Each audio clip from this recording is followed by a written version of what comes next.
네, 제목 다시 한번 말씀드리면 진정한 쉼의 의미입니다. 네, 오늘날 우리들이 살아가는 이 시대는 쉼을 잃어버린 시대입니다. 그래서 많은 사람들이 어떻게 해야 더 잘 쉴 수 있을까라는 고민에 빠지기도 하고요. 또 때로는 쉬면서도 불안해하고 또 쉬면서도 이것이 정말로 잘 쉬는 것인가라는 걱정에 사로잡히기도 합니다. 무더운 여름이 지나가고 있습니다. 휴가 기간도 이 시기에 많이 다녀들 오시고 하는데 그 휴가라는 말 또한 이 쉼을 얻기 위함이다라는 목적을 가지고 가는 것인데 그럼에도 불구하고 그런 휴가 기간이 지나고 난 뒤에 더 번아웃이 오고 마음속에 더 깊은 공허함이 남는다라는 그러한 고백들이 나타나는 경우들이 많이 있습니다. 그 이유가 무엇일까라는 것에 대해서 고민해 볼 때 쉰다라는 것 그리고 쉼이라고 하는 것은 단순한 육체적인 휴식이 아니라 우리가 믿는 그리스도인으로서 쉼에 대해서 바라보는 그 근본적인 정체성은 무엇이냐? 우리가 하나님과의 관계가 회복될 때에 누릴 수 있는 선물이 바로 쉼이기 때문에 세상적인 쉼 혹은 세상적인 휴식, 세상적인 휴가를 통해서는 우리가 마음의 안식을 얻지 못하기 때문입니다. 그러니까 이 본질을 깨닫지 못한다면 이 쉼이라고 하는 것이 하나님께서 우리에게 주시는 선물이다라고 하는 그 사실을 깨닫지 못한다면 우리는 이 땅에서의 삶을 살아가면서 쉰다는 것에 대한 가치, 휴식의 쉼의 그런 어떤 수준이 계속해서 떨어질 수밖에 없다라는 것입니다. 겉으로 드러나 보이는 모습들, 해외여행을 간다든지 더 비싼 호텔에 묵는다든지 어떤 눈으로 보이는 어떤 가치들은 올라가는 것처럼 보이지만 우리의 본질 속에서 온전한 쉼을 누리지 못하게 되는 경우들이 많이 생겨나게 된다. 유대인들이 저지른 실수가 바로 여기에서 명백하게 드러나는 것이죠. 유대인들은 어떻습니까? 안식의 개념을 어떻게 생각했어요? 노동을 하지 않는 것으로 생각을 했습니다. 그러니까 안식일에 무엇입니까? 노동을 하지 않는 것이 쉬는 것이다, 안식하는 것이다 라고 정의했기 때문에 그들이 고민한 것은 무엇이냐면 노동이 무엇인지를 치열하게 고민한 것이에요. 그래서 그 노동이 무엇이냐? 그래서 그 노동을 하지 않을 때 쉼이 온다라고 이해했기 때문에 그들의 기준에 있어서 노동이라고 하는 것에 대해서 계속해서 끊임없이 그 가치를 정의하기 시작한 것입니다. 예를 들면 그날 하루에 뭐 1000걸음 이상을 걷지 않는 것, 뭐 1000걸음 이상을 걷는 것은 노동이다. 뭐 계단을 올라가는 것은 노동이다. 뭐 예수님 시대를 비유해 보면 뭐 길을 가다가 뭔가 병든 사람을 고쳐주는 것도 일이다, 노동이다. 뭐 어려운 일에 처한 사람들을 돕는 것도 노동이다. 그러니까 그 사람들이 유대인들이 가치를 두고 계속해서 고민하고 치열하게 가치를 두고 세워 나갔던 기준은 무엇입니까? 어떤 것이 노동이고 어떤 것이 노동이 아니냐. 왜요? 그들에게 있어서 쉼이란 그들에게 있어서 안식이란 노동이 제외되어 있는 상태를 의미했기 때문입니다. 그러나 진정한 안식은요, 노동이 있느냐 없느냐를 따지는 문제가 아니었습니다. 하나님께서 세워주신 안식일, 하나님께서 정하신 그 안식의 기준은요, 무엇입니까? 하나님과의 관계가 회복되는 일이었습니다. 내가 하나님과의 관계가 온전히 회복되어 있느냐, 내가 하나님과의 관계를 깊이 누리고 있느냐가 쉼의 근거가 되는 일이었던 것이에요. 그래서 레위기 23장에 이르러서 하나님께서는요 이제 이스라엘 백성들에게 절기를 알려주시고 설명해 주시고 그 절기를 지키도록 명령하고 계시는 것입니다. 그리고 그 절기의 기초로 안식일에 대해서 다시금 안식일을 알려주고 계시는 것입니다. 안식일은 단순히 일주일에 하루를 쉬라는 법적인 규정이 되는 것이 아니라 하나님과의 관계 속에서 진정한 쉼이 무엇인지를 보여주는 상징이었던 것이에요. 그리고 이 하나님께서 정하여 주신 안식의 개념은 신약 시대로 이어져서 예수 그리스도를 통해 완성되었다라는 것이죠. 그래서 오늘 본문 1절 말씀 이렇게 시작되고 있죠. 여호와께서 모세에게 말씀하여 이르시되 무엇을 명령하셨는가? 2절 말씀을 명령하고 계시는데 이스라엘 자손들에게 말하여 이르라 이것이 나의 절기들이니 너희가 성회로 공포할 여호와의 절기들이니라 이렇게 말씀하고 계십니다. 제가 앞서서 진정한 안식은 무엇이라고 말씀드렸습니까? 하나님과의 관계가 회복되는 일이라고 설명을 드렸습니다. 오늘 본문도 그 사실을 명확하게 알려주고 있는 것이죠. 그렇기 때문에 이 레위기 23장에 등장하는 절기들은 인간이 정하는 것이 아니라 사람이 정하는 것이 아니라 누가 정한다? 하나님께서 정하신 2절 말씀 여호와의 절기들이다라고 하나님께서는 분명하게 23장의 시작부에 도입부에 이 말씀을 정하여 주고 계신 것입니다. 다시 말하면 하나님이 정해주신 그 절기는요, 하나님이 정하신 시간이라는 것이에요. 그냥 어떤 상징이라든지 어떤 그런 개념으로만 있는 것이 아니라 그 시간이 누가 정해주신 시간이다? 하나님께서 정해주신 시간이다. 사람의 필요나 문화에서 나온 것이 아니라 하나님께서 그의 백성들을 다스리시는 하나님의 기준과 시간표다라는 의미이죠. 그렇기 때문에 하나님은요 절기를 성회로 공포하도록 명령하시는 것입니다. 성회가 무엇입니까? 거룩함으로 모이도록 명령하신다라는 것이죠. 이 말은 오늘날 우리가 함께 모여드리는 예배와 주일의 의미에도 그대로 적용되어야 합니다.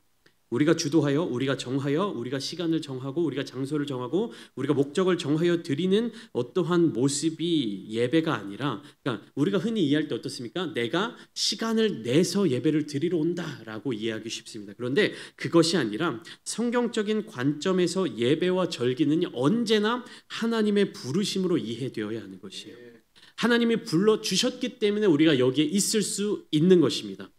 우리가 예배를 드리면서 의미가 있어지고 우리가 예배를 드리면서 은혜를 누릴 수 있고 우리가 예배를 드리면서 하나님의 거룩한 자녀 예수 그리스도를 따르는 그리스도인으로서 살아갈 수 있는 그 의미가 생겨나는 이유는요, 내가 그 의지를 가지고 여기에 나와왔기 때문에, 내가 그런 행위를 하기 때문에, 내가 예배 자리에 머물러 있기 때문에 그렇게 완성되는 것이 아니라 그 시작점은 무엇입니까? 하나님이 우리를 불러주셨기 때문에, 우리는 그 부르심에 반응하기 때문에 은혜의 자리에 참여할 수 있는 것입니다.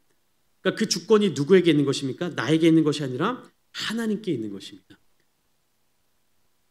그래서 보통 우리가 예배를 시작할 때 옛날 제가 예전에 한 1, 20년 전에만 해도 어떤 말을 가장 먼저 썼습니까? 예배를 시작할 때 우리가 묵도하심으로 예배를 시작한다라고 그런 예배의 어떤 순서가 있었습니다. 근데 이 묵도라는 개념이 좀 올바르지 않다. 오늘날 교회의 어떤 문화와 맞지 않다라는 그런 것 때문에 그러면 어떤 부분이 성경적인 예배의 시작이냐, 어떤 부분이 진정한 예배의 첫 걸음으로 시작될 수 있느냐라고 해서 요즘은 어떻게 합니까? 예배의 부르심, 예배로의 초청, 예배로의 부르심 뭐 이런 단어로 우리가 사용하고 있습니다. 그 부르심은 무엇입니까? 하나님께서 불러주신다라는 것이. 하나님의 부르심으로 시작된다는 고백이 예배의 첫 문장으로 이루어져야 한다라는 것이. 그렇기 때문에 그러므로 예배와 절기는 하나님과의 만남의 사건입니다. 쉼은 인간이 스스로 만들어내는 것이 아니에요. 우리가 아무것도 하지 않는 것이 쉼이 아니라 무엇입니까? 하나님께서 초청해 주시고 하나님께서 주도해 주시는 그 은혜의 자리에서 진정한 쉼이 주어진다라는 것입니다. 그래서 오늘 3절 말씀은 안식일의 개념에 대해서 가장 먼저 시작하고 있습니다. 안식일은 무엇입니까? 하나님의 창조 그리고 구속 역사 가운데 이루어지는 쉼입니다. 3절 말씀 같이 한번 읽어보실까요? 성경 보시면서 함께 읽어보겠습니다. 시작. 엿새 동안은 일할 것이요 일곱째 날은 쉴 안식일이니 성회의 날이라. 너희는 아무 일도 하지 말라. 이는 너희가 거주하는 각 처에서 지킬 여호와의 안식일이니라. 안식일은 창조의 질서를 기념하는 날입니다. 하나님께서 엿새 동안 만물을 창조하시고 일곱째 날 안식하셨는데 피곤하셔서 쉬신 것이 아니라 무엇입니까? 이 안식일의 개념은 창조의 완성을 기뻐하시며 관계를 누리도록 하나님께서 정하신 날입니다. 사람이 정한 날이 아니죠. 하나님께서 정하신 날입니다. 이 날은요, 창조의 목적을 기억해야 하는 날입니다.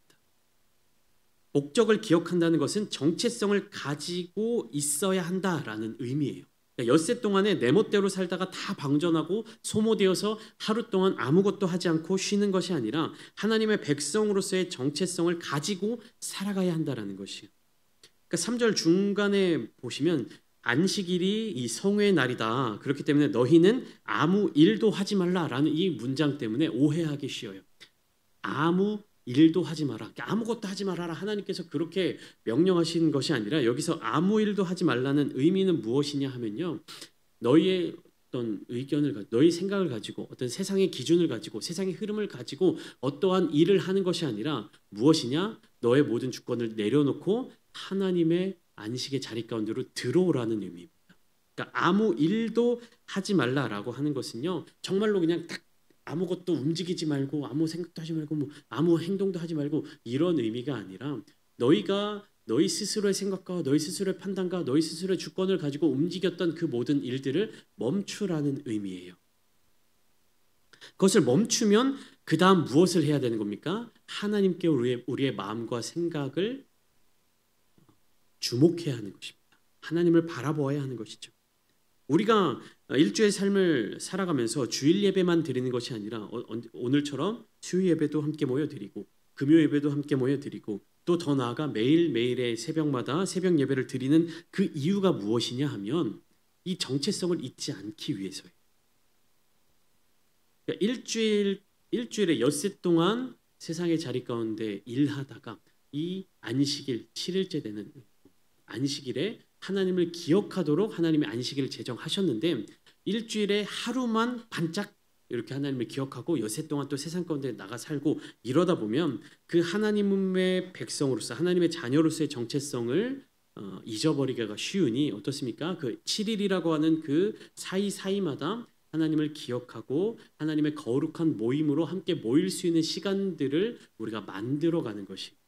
그러니까 이 예배의 개념에 대해서 뭐 법적으로 혹은 뭐 교단 헌법적으로 뭐 어떤 예배가 공예배고 어떤 예배가 공식적인 예배가 아니고 뭐 어떤 예배가 드려야 되는 예배고 어떤 예배는 드리지 않아도 되는 것이고 뭐 예배의 종류가 너무 많고 뭐 이런 것에 대해서 우리가 예배의 옳고 그름을 따지는 개념으로 접근해서는 안 되는 것이며 무엇입니까? 이 예배의 자리가 결국 예식이나 행사나 형식으로 끝나는 것이 아니라 나의 삶의 자리 가운데 하나님을 주목하는 시간으로 이해해야 하는 것이에요. 마치 우리가 뭐 예배에 얼마나 빠지면 뭐 신앙생활의 어떤 수준이나 이런 것들이 좀 낮아지고 예배를 다 빠지지 않고 드려야 어떤 자격이 주어지는 것이고 뭐 천국에 갈 수 있는 뭐 길이 열리는 것이고 그런 조건적인 것으로 생각하기 쉬운데 그런 것이 아니라 무엇이냐면 우리의 삶의 자리마다 하나님을 나의 아버지로 하나님을 나의 삶의 주인으로 예수 그리스도를 나의 주로 인정하고 영접하고 나의 정체성을 다시금 되새기는 시간이 우리의 예배의 자리가 되어야 하는 것입니다. 그렇기 때문에 예배는 하나님을 찬양해야 하는 것이고 예수 그리스도를 기억해야 하는 것이고 우리의 삶의 방향성을 계속해서 조정해 나가야 하는 것입니다. 그러니까 나의 삶에 있어서 내가 나의 연약함을 깨닫고 내가 나의 부족함을 인정하고 내가 정말로 단 하루라도 이렇게 하나님을 찾지 않으면 정말 세상 가운데 빠져 살아갈 수밖에 없는 죄인이다라고 고백하는 사람은 누가 그렇게 시키지 않는다 하더라도 매일매일의 삶을 예배로 드리며 살아가는 사람이 될 수밖에 없는 것입니다. 그런 사람은요 세상 가운데 나타나 있는 모습과 예배 속에서의 모습이 달라지는 것을 두려워하는 사람입니다. 우리가 흔히 썬데이 크리스찬이라고 하죠. 주일에만 이렇게 교회에 와서 거룩한 하나님의 어떤 백성인 것처럼 살다가 세상에 나가서 엿새 동안은 세상의 기준대로 살아가. 또 그 엿새를 그렇게 살아가다가 하루 주일날 와서 뭔가 좀 영적으로 거룩하게 깨끗하게 씻는 그런 어떤 예식을 행하는 그런 썬데이 크리스찬이 되는 것이 아니라 매일매일의 삶의 자리 가운데 우리는 어떻게 해야 하는 것입니까? 하나님과의 관계를 되새겨 보아야 한다는 것입니다. 그러니까 하나님께서 레위기 23장 구약의 이스라엘 자손들에게는 절기를 기억하여 지키도록 명령하셨지만 오늘날 우리들이 이 이스라엘 유대인들의 문화, 이 절기를 그대로 따라가지 않는 이유는 무엇이냐 하면 이 신약의 예수 그리스도의 십자가를 통해서 예수님께서 머리 되신 교회를 세워주신 그 역사의 과정들을 통해서 우리는 매일매일을 하나님과의 관계를 회복하는 그 능력을 갖고 살아갈 수 있는 그런 어떤 자격이 주어졌기 때문입니다. 절기를 통하여서만 아니라 어떤 구약의 제사적 과정을 통해서만 아니라 어떤 그 절차를 통해서만이 아니라 우리가 예수 그리스도의 이름으로 하나님께 나아가게 될 때 하나님께서 우리를 그 관계의 자리 가운데로 날마다 초청해 주시기 때문에, 그렇기 때문에 예수 그리스도의 십자가가 우리의 삶에 있어서, 인류의 역사 가운데 있어서 큰 기적과 같은 사건이 되었다라는 것입니다. 예수께서 하나님 아버지께로 나아가는 길을 열어주셨고 가로막힌 모든 담들을 허물어 주셨기 때문에 이제는 우리가 일주일에 하루 안식일의 개념으로 하나님께 나아가는 것이 아니라 매일매일의 삶의 자리마다 하나님과 깊은 관계를 회복할 수 있는 은혜를 얻게 되었던 것입니다. 우리가 그 오늘날의 예배의 개념을 기억해야 하는 것이고, 그 기준을 반드시 바르게 세워두고 성경 속 레위기 23장의 절기들을 이해해야 하는 것이에요. 이것을 막 쫓아가고 이것대로 따라가고 여기에 그냥 매여가는 것이 아니라, 오늘날 우리가 드리는 예배의 개념을 다시금 이해하고 하나님께서 레위기 23장을 통해서 이스라엘 자손들에게 그 명령을 주신 이유가 무엇인지를 생각하셔서 구약의 시대 그리고 신약의 시대, 이 예배의 의미가 무엇인지, 제사의 의미가 무엇인지, 절기의 의미가 무엇인지를 우리가 이해해야 하는 것입니다.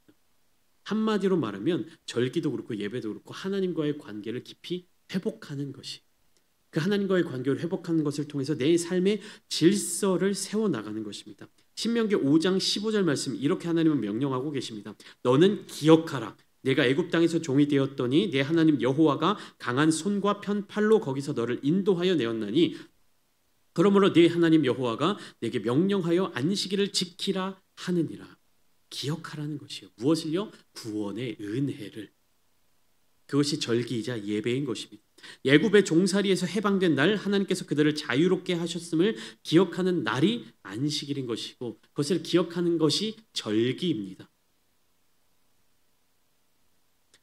그렇기 때문에 이 안식일은요, 절기들은요, 하나님의 창조 역사 그리고 구원의 역사를 함께 기억해야만 하는 것이, 이것이 신약 시대로 들어서서 마태복음 11장 28절, 너무나도 유명한 말씀이죠.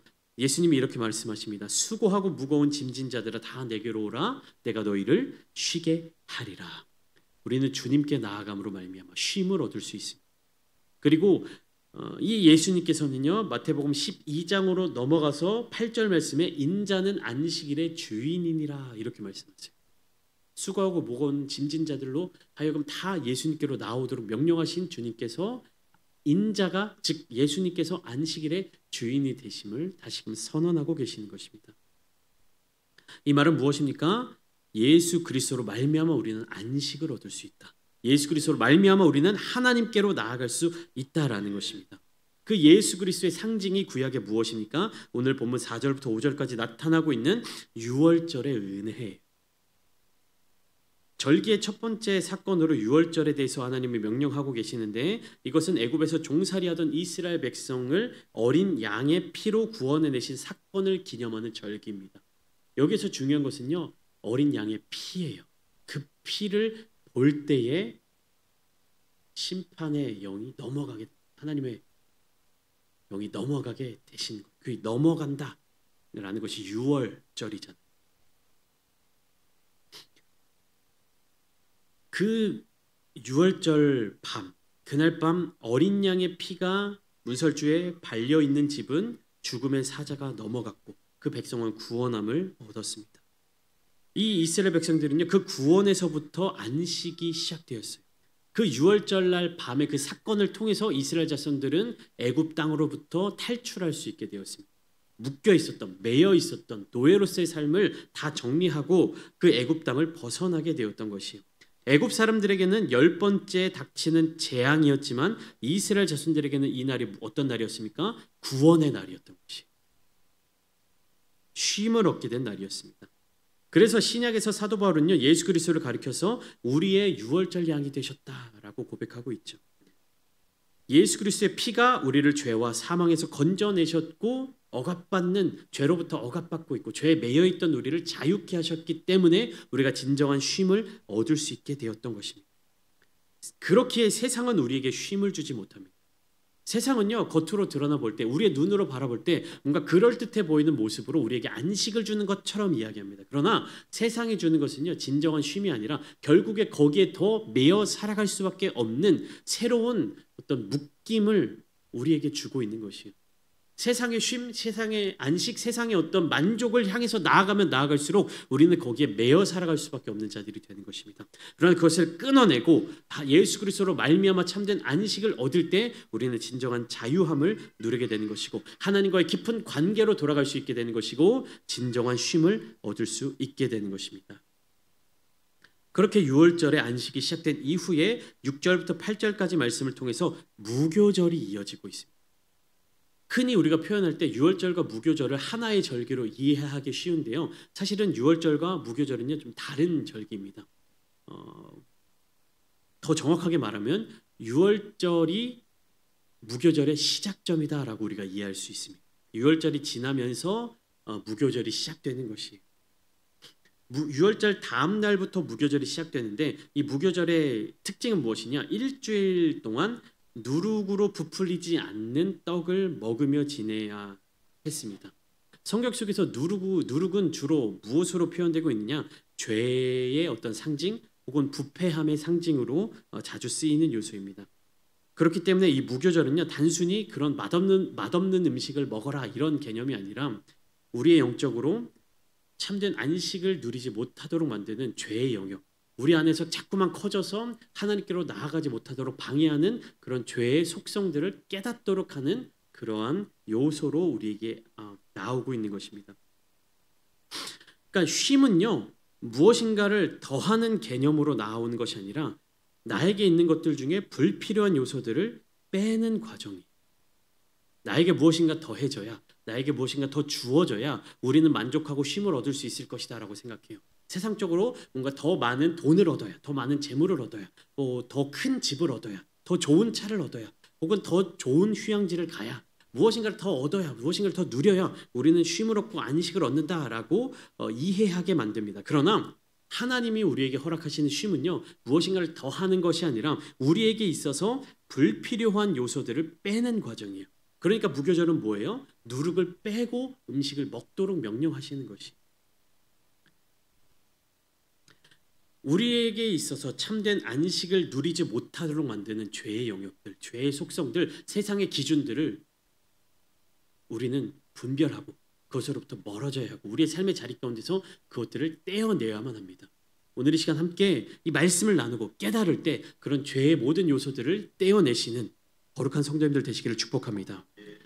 우리를 참된 안식의 자리 가운데로 나아가지 못하도록 하는 가장 큰 방해물이 바로 이 죄의 영역에 있습니다. 우리는 반드시 이것을 깨달아야 되는 것이에요. 근데 문제는 무엇이냐? 우리의 삶의 자리 가운데 이 죄라고 하는 것이 바로 다이렉트로 우리에게 오지 않는다라는 것이에요. 만약에 그렇게 한다면요 수많은 그리스도인들이 그 죄를 경계하고요 그 죄를 멀리할 수 있을 것입니다. 그런데 현실은 어떠냐? 사탄의 그 간교한 계략은요 죄를 우리 눈앞에 딱 갖다 놓지 않아요. 무엇입니까? 연약함으로 다가옵니다. 죄의 어떠한 속성으로 다가옵니다. 우리 눈앞에 죄를 딱 놓는 것이 아니라 우리로 하여금 그 죄의 가운데로 넘어지도록 만드는 요소들을 우리에게 먼저 던진다라는 것입니다. 굉장히 간교하게 다가오는 것이. 에덴 동산에서 하와를 넘어뜨린 이 뱀의 계략이 무엇이었습니까? 야 선악과 먹어 이렇게 주지 않았어요. 만약에 뱀이 야 너희들 선악과 저거 먹어 이렇게 왔으면요 아담과 하와는 결코 선악과를 먹지 않았을 것입니다. 어떻게 했습니까? 뱀이 하나님이 정말로 너희에게 동산 모든 나무의 열매를 먹지 말라고 하셨냐 이렇게 다가옵니다. 여러분 우리들의 삶의 자리 가운데서도요 이 죄의 속성으로 넘어갈 수 있는 죄의 단계로 빠질 수 있는 그러한 사탄의 유혹, 사탄의 계략 이것을 시작부터 경계해야 합니다. 우리는 그런 지혜를 갖추어야만 하는 것입니다. 그 지혜를 어떻게 갖출 수 있습니까? 날마다 주님과 동행할 때, 날마다 하나님과의 관계를 우리가 점검하고 회복할 때 그 죄의 유혹에 빠지지 않을 수 있는 것이에요. 우리가 조금이라도 하나님과의 관계로부터 멀어질 때, 조금이라도 주님과의 관계에 있어서 틈이 보일 때 사탄은 놓치지 않고 그 틈으로 들어오게 됩니다.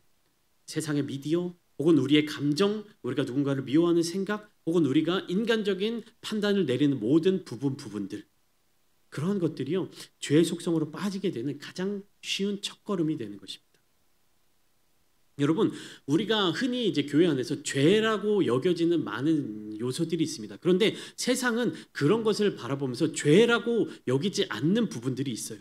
대표적으로 무엇입니까? 우리가 흔히 얘기하는 뭐 술, 담배와 같은 이런 것들. 우리는 그것들을 죄로 여기고 있죠.